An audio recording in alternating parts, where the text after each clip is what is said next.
How to create a book cover on Canva app. Hello guys, in today's video I'm going to show you how to create a book cover in easy, fast way with Canva. So all what you have to do is go to Canva.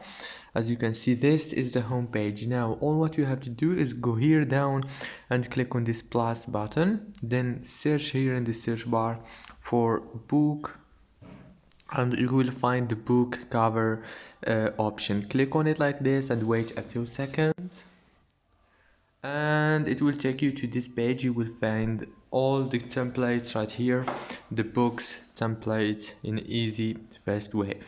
Just click off any of them like this, and now you will be able to replace anything from here as you want, like edit text or even add a photo right here and anything you want.